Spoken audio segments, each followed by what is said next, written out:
He was handsome, intelligent, polite, the kind of man your parents would be proud you brought home. But beneath that perfect smile lived one of the most manipulative and sadistic killers in history. This is not a story about hate, it's about deception. How a man used his charm to hide the darkest impulses imaginable. He fooled his friends, his lovers, even the police. And for years, he got away with murder. This is the twisted story of Ted Bundy, the killer who wore a mask of normality and made the world question what evil really looks like. Ted Bundy was born on November 24th, 1946, in Burlington, Vermont. From the very beginning, his life was built on lies. He was raised by his grandparents and told that his real mother was his sister.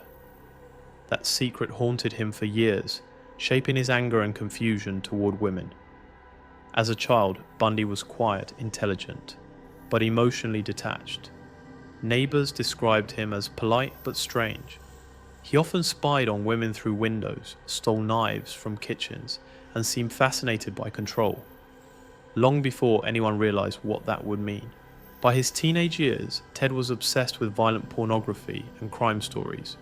But on the surface, he appeared like any other young man, attending church, doing well in school, and smiling for family photos that now seem almost too innocent.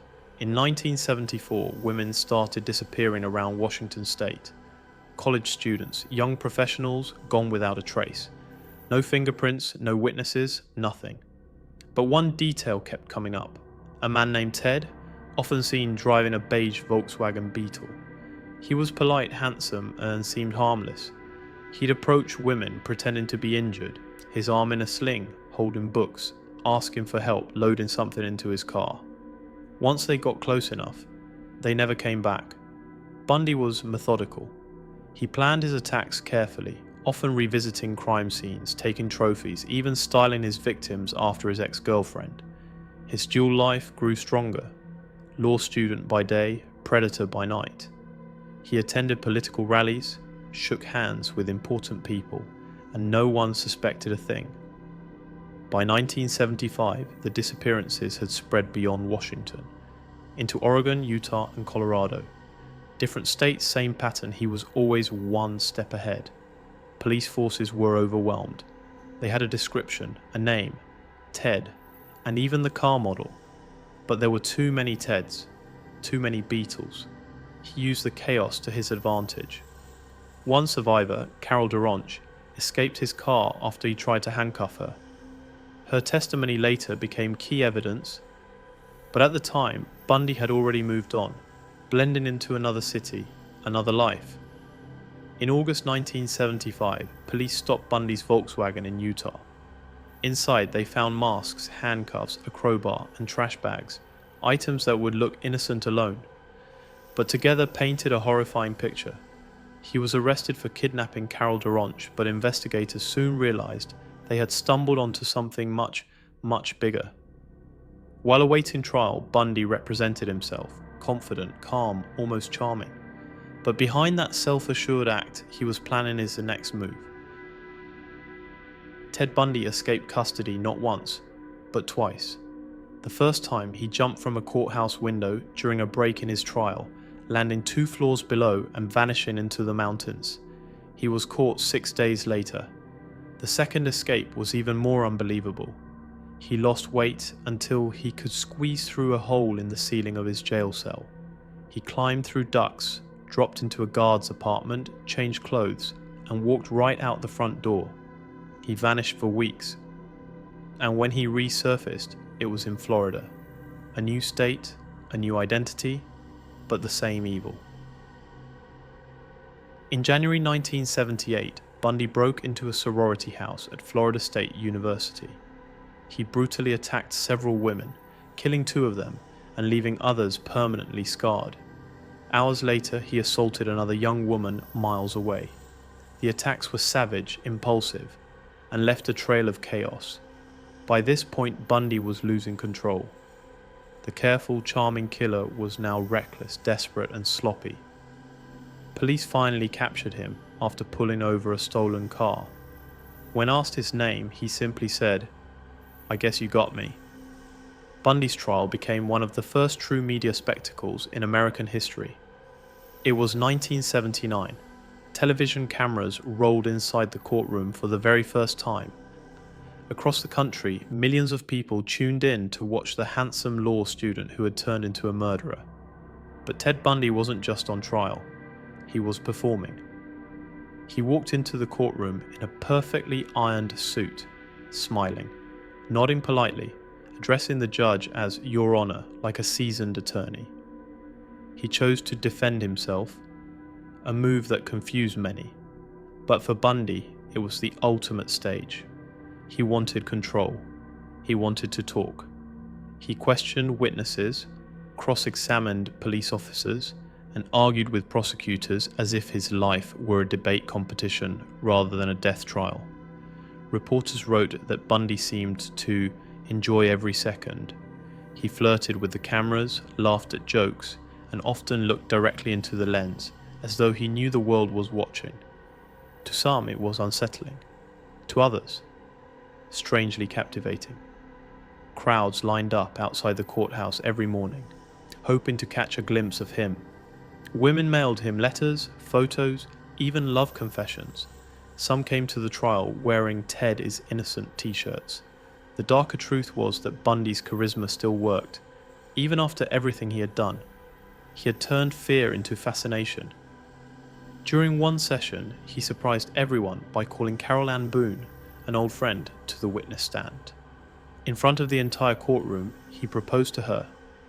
Because of a legal technicality in Florida, stating that any declaration of marriage in front of a judge was binding, Carol and Ted were, in that instant, officially married. It was a bizarre moment, caught live on camera. The same man accused of brutally killing dozens of women, declaring eternal love in the middle of his murder trial. Bundy would later become a father while in prison. Carol smuggled in small favors, and by 1982 she had given birth to his daughter. Even from behind bars, Bundy found a way to manipulate, to make people believe he was something more than a killer. But the evidence was undeniable. Hair fibers, dental matches, eyewitnesses, piece by piece, the mask fell apart. When the jury returned, it took less than 7 hours to seal his fate. On July 24th, 1979, the verdict was read: guilty of murder in the first degree. The moment the judge pronounced the death sentence, Bundy's confident smile finally faded. Judge Edward Cowart looked straight at him and said, "Take care of yourself, young man. I wish you had been a better person." It was one of the most chilling goodbyes in courtroom history.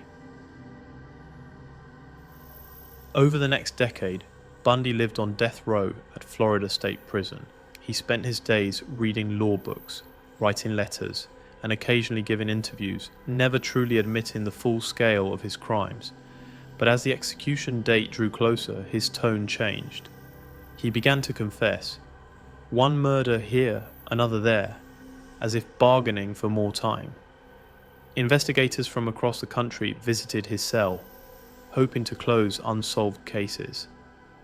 Bundy seemed to enjoy holding the truth hostage, giving away pieces only when it benefited him. Some days he was calm, polite, even friendly. Other days he stared at the wall for hours, lost in silence. He had become both prisoner and puzzle, a man who could explain every motive but feel no regret. January 24th, 1989. The air outside Florida State Prison was electric. Reporters, photographers, hundreds of onlookers waiting in the dark. Some had camped there all night, holding handmade signs that read "Burn, Bundy, burn, and justice for the victims." The smell of barbecue filled the air, an eerie celebration. Inside the prison, Ted Bundy sat quietly in his cell, wearing a simple blue jumpsuit. Witnesses later said he looked calm, almost relieved. At 7 a.m., guards entered and escorted him to the electric chair, the old Sparky. He showed no resistance, no emotion. When asked if he had any final words, Bundy simply said, Give my love to my family and friends. Then he looked straight ahead. At 7:16 a.m., the switch was pulled. A surge of electricity rushed through his body. Witnesses said a faint wisp of smoke rose from his head. Outside, the crowd erupted, cheering, clapping, shouting. It was a moment of release for a country that had followed his crimes for more than a decade. But even in death, Ted Bundy refused to disappear. Psychologists, writers, and criminologists would spend years trying to understand him. Was he born evil, or created by the lies and loneliness of his childhood? He had no history of trauma severe enough to explain the monster he became. He was in many ways a mirror, showing how charm, intelligence, and confidence can mask the darkest intentions. Bundy changed the way America looked at killers. Before him, people imagined monsters hiding in the shadows, unkempt, strange, visibly dangerous. Bundy shattered that illusion. He looked normal. He was educated, articulate, ambitious. The kind of man who could sit next to you in class, offer you a ride, and smile. Just before ending your life. Even today, decades later, his name remains synonymous with manipulation and deceit. Books, movies, and documentaries continue to explore his story. Not to glorify him, but to understand how someone so outwardly human could be so completely hollow inside. One FBI agent described him best. Ted Bundy taught us that the devil doesn't come with horns and a tail. He comes with a smile. Ted Bundy wasn't a monster hiding under the bed. He was the man next door, the classmate who helped you study, the stranger who held the door open for you.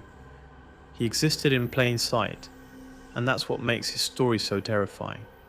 His crimes force society to rethink everything we thought we knew about evil. It doesn't always scream, sometimes it smiles. If you've made it this far, remember, what you just heard is not fiction. These were real people, real lives taken by a man who hid his darkness behind charm and confidence.